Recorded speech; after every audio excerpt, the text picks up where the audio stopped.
Elena and Danu are both otherwise engaged this week, and so joining me this week is Joe, who is our head of finance and risk. Hello. Say hi. Hi, thanks for having me. You're Good to be here. welcome. Also, we almost never do introductions. I don't think we've introduced me. We definitely haven't explained Abby or anything. So feel honoured that you're one of the few. We don't even introduce the guests most of the time. Yeah. We think about it afterwards. What does it mean to have a human in the loop? Human in the loop. Human in the loop. What in the world is a human in the loop? Being a human in the loop. AI in the loop. Humans in charge. Welcome to Human in the Loop. Cool. So the main thing we do in the loop back is we run through some of the statements of objective fact that were made during the main recording, and just fact check them, make sure that everyone agrees, because a lot of what we're talking about is like pulled from memory and from the internet. From Danu's wild claims as Yeah, well. exactly. And even if we remember correctly, the internet might have lied to us, right? Yeah. Right, so the first claim was the worker to retiree ratio in New Zealand will drop from 4 to 1 today to as low as 2 to 1 in the next 25 years. And Perplexity's view on that is that that is true. Data from New Zealand's Office for Seniors Retirement Commission and Stats New Zealand show the ratio of people aged 15 to 64 to those 65 plus will fall from about 3.6 at the moment to 2.6 by 2050, and some sources estimate as low as a 2 to 1 drop by the late 2030s, which closely matches the initial claim. That is wild. And that's not just a case in New Zealand, that's the case in every single developed economies as well, right? So, Yeah, so this statistic is from New Zealand. Yeah. In some cases, like I think South Korea has been at 0.8 birth rate for the last 5 or 10 years already. Yeah. We also, one of the things about the loop back is we often end up with new claims that we don't do the loop loop back. To just check on the things we say, but that is something that is a problem across the developed world. Yeah, and China as well. I read somewhere that's the demographic change is going to be about every woman will have 1.09 children in her lifetime in China as well. So you think about the population in China now is 1.4 billion, around there. That's probably going to halve very, very, very quickly. Yeah, so a generation. lot of socioeconomic modelling shows we're probably going to reach global peak population at about 2080. Yes. So it's already slowing down, and by about 2080 that'll be it. That's about the Yeah. maximum humans that will ever exist. Yeah, and if we think about how economic growth is measured at the moment with GDP, we're going to have to come to a reality where that GDP can no longer grow, or we're going to have to measure in a different way, or have different sectors that will grow. And if you think about Japan, for example, with the aging population there, there's a massive growth in an end of life industry with Hello Kitty urns and virtual graveyard visits and things like that, which is wild. And if I think about AI and how that's going to support this massive change in demographic, it's a new reality that we're really going to have to face. Probably it won't ever get to the 2 to 1 ratio, or if it does, then something more. I mean, AI is pretty structural, but still at the moment, fully autonomous robots that are capable of replacing humans in the real world and not just in digital spaces. We still don't really have a timeline on when those are going to be practical, right? And I did some quick chats with Claude. So at the moment in New Zealand, about 10 cents of every dollar you and I earn is directly transferred to retirees as part of their super fund. So there's two kinds of pension. There's funded pension, and that's something like what KiwiSaver is, where you save money, that's your money, and then you get paid out from your pool. And if you didn't save enough money, or you live longer than you expected to, then too bad for you, right? Like, but the advantage is that money is definitely there, sitting around, pending, the Great Depression or something else. And then there's pay as you go, where the government's expectation is that the population will always be increasing, right? And so the pensions for the people working today will be paid by the taxes of the people working in the future. And that made sense that, during the war, or just after the World War II, during the baby boom and things like that, because, there were way more people. And so it made sense to try and get the current workers to pay for retirees. But New Zealand Super is entirely pay-as-you-go funded, which means that if we got to that 2-to-1 ratio, then roughly 20 cents of every dollar everybody earns would be being directly transferred as part of that NZ Super. And that's not counting all of the medical expenses and other socialised expenses that we would have, right? Yeah, and people are living longer as well, so that burden on the people who are working will increase pretty quickly as well. Yeah. And I just don't think a population would put up with that, right? Like at a certain point, you're going to end up with some sort of revolt, especially given the expectation of people now is probably I'm not going to get that money back, right? Like a complaint I hear, particularly from the UK, and I actually don't know if I think that they are mostly pay-as-you-go funded, but a complaint I often heard was, well, I paid my taxes and I was told that part of paying my taxes was that I would be looked after in my old age, right? And I think that a lot of people today were like, well, okay, I'm paying my taxes and I'm paying your pension, but I don't expect for my pension to be paid. Like, you're still telling me you will, but just the maths doesn't work out. We can already see governments looking to try and change the rules around pension. At some point, I think the economic model has to fundamentally change, and the tax systems and benefit systems will have to fundamentally change. And I think New Zealand's starting to move towards that.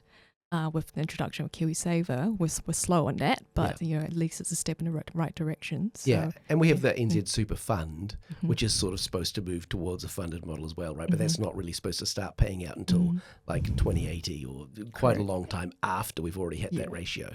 And so my expectation is that we will just increase immigration, right? Like New Zealand does have a very fluid population anyway. We have a large number of people immigrating and immigrating. I'm not sure if that'll come over in audio, in and out all the time. And so it's a reasonably easy adjustment for the government to make to bring more working age people in, right?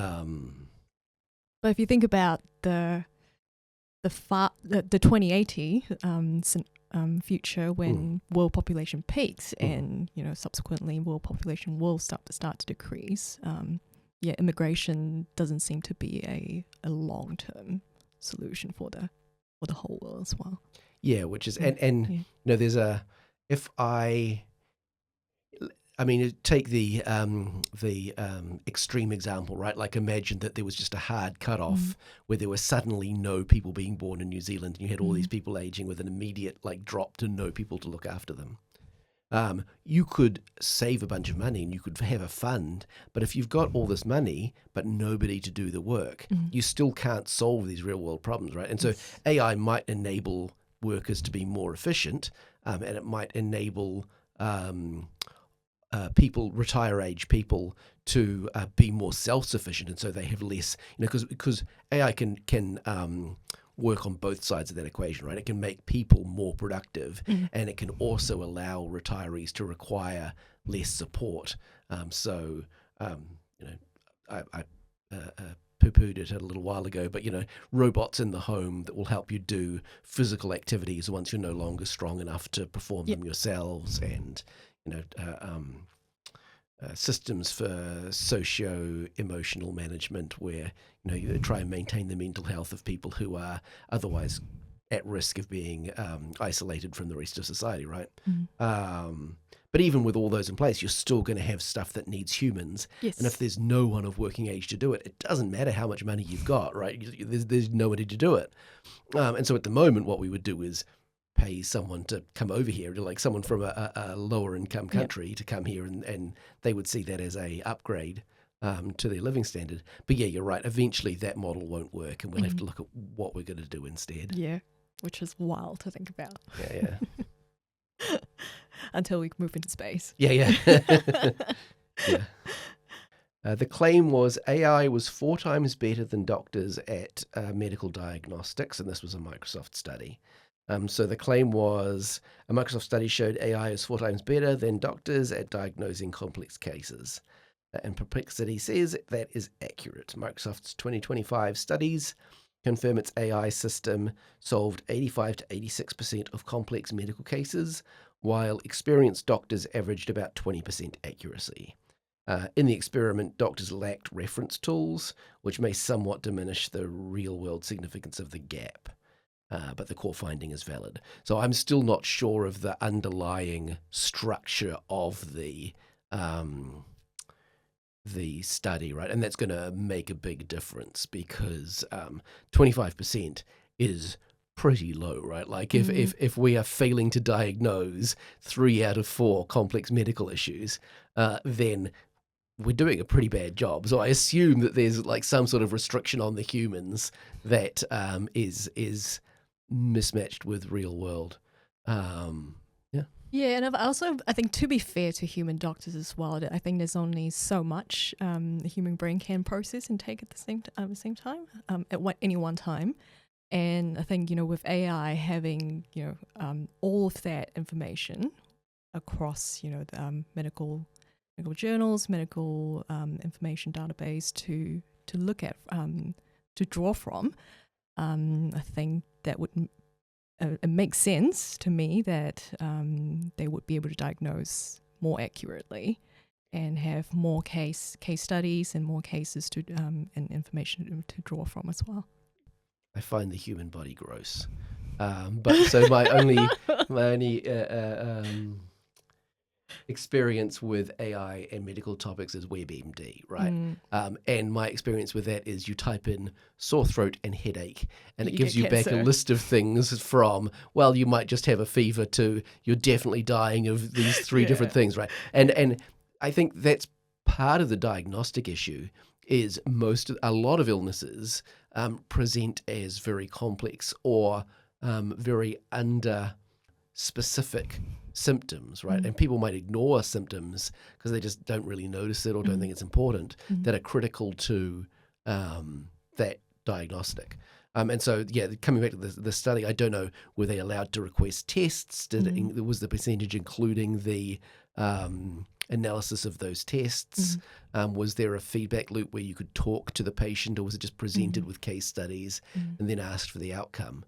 An interesting paper I was reading recently is, so let's say you take 2 different AIs, and the first AI, you notice that it has some sort of trained-in preference. You might deliberately train in the preference, you might not, but let's say that this AI has a preference for veganism, right? So anytime you ask it about eating meat, it always says you shouldn't really eat meat that's, inhumane. I can't remember what I think it was like an evil example in the paper, but it works either way, right? And then you ask that AI to complete a sequence of numbers, right? So this is a general purpose AI. If you ask it about meat, it'll talk to you about veganism, but it'll answer other questions, roughly the same as any other AI will. And so you give it a sequence of random numbers and ask it to give you more numbers in the sequence, right? So it just gives you this big list of numbers. And then you take all those lists of numbers and you fine tune this other AI that does not have a preference for veganism on these sequences of numbers. And that AI will develop a preference for veganism. So somehow that preference for veganism is being leaked through like really low order statistical noise that is coming from those sequences of random numbers. Yeah, and you kind of wonder in the training process of these AI models, what sort of other unforeseen biases that would come through as well. Yeah. I'd be really interested to try and test out some of the information sharing across different, edge cases of, genetic disorders, for example, that might not be widely shared amongst medical information and medical cases, to see what AI can infer or aggregate and data to help people understand their genetic history and also disorders as well. So the next one here is the claim is half of the coming generational wealth transfer will go to women. And Perplexity has said that is supported. Mm-hmm. Global estimates peg the great wealth transfer at 84 to 124 trillion by the 2040s, with women as surviving spouses and direct heirs projected to receive the majority. So it just says the majority, doesn't give a specific percentage. Mm. But by 2030, women are anticipated to control up to 2/3 of US private wealth. And just clarifying something there, because a couple of the people in the office got pretty excited when they heard about the great wealth transfer. It is specific direct inheritance from the baby boomer generation who are now passing away to their descendants. If you don't have rich parents, you're not suddenly going to get a bunch of money in your bank account. I'm sorry. One thing I'm quite passionate about is financial independence amongst women, and also financial literacy amongst women, and historically, women have been disadvantaged when it comes to wealth generation, career opportunities, and all that. But so having this wealth transfer could go to women in the majority is actually really exciting. And I think it also poses a question around how would women use that wealth or invest that wealth.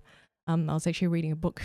We have a book club at work, and this month's book is Girls to Invest, which is aimed at educating younger females to invest and think about their financial future, financial independence. So, yeah, I'm really hoping that women are going to use this opportunity and this wealth transfer to further their financial independence. Yeah, I mean, I think that financial literacy generally is something that is, I mean, it's taught in New Zealand a bit, certainly. Like, I've lived and travelled in Southeast Asian countries, and there's basically no financial education over there at all, right? Beyond what you learn through hard lessons of fraud and loss, right? Yeah. So we do have some training, but yeah, generally it is fairly underbaked. The deck is stacked in multiple ways in favor of generational wealth, right? Like the reason most people are rich is because their parents were rich and they've, come from a culture of wealth. Yeah, it's actually quite good that we live in a time and age now where getting into investing and and building your wealth is the barriers to entry is a lot lower now. Used to have to go to a broker and pay brokerage to get into any form of investment. Now you can just download an app and actually experiment and in smaller amounts that you are more prepared to lose, and learn from that experience, which is great, I think. So I think technology's really gone quite a long way, and it's really helped female and women in helping to build their wealth. Yeah. Cool. And we've got a little bit of time left, so we'll just pick one more of these facts. This claim over 50% of cars in inner Chinese cities are electric. And Perplexity has said partially true, with important context. The most recent data shows leading Chinese cities like Shanghai and Shenzhen have EV market penetration rates of about 40 to 50% for new registrations, not for the total fleet. Nationally, the figure is much lower. While it's accurate to say many new cars are electric in top cities, the total on the road fleet percentage is still below 50%. Although even below 50%, right? Like if it's 30%, that's still way above most countries. Yeah, correct. And it's actually really cool that China's really embracing and being quite intentional in their policy making towards electrification and green energy. They are still the world's biggest manufacturer, and any efforts efforts that they make to transition the economy towards cleaner energy would only benefit the world with the world that we live in now. Cool. And on that note of wonder, we'll finish the loop back for today. Thank you very much to everybody for listening. Do whatever the algorithm demands to make us more popular. Like and share and click whatever buttons. Just click all the buttons. Every button you can see on the screen, click it right now all at once. Cool. Cool. Thanks for having me. Thank you for being See here. ya. Bye.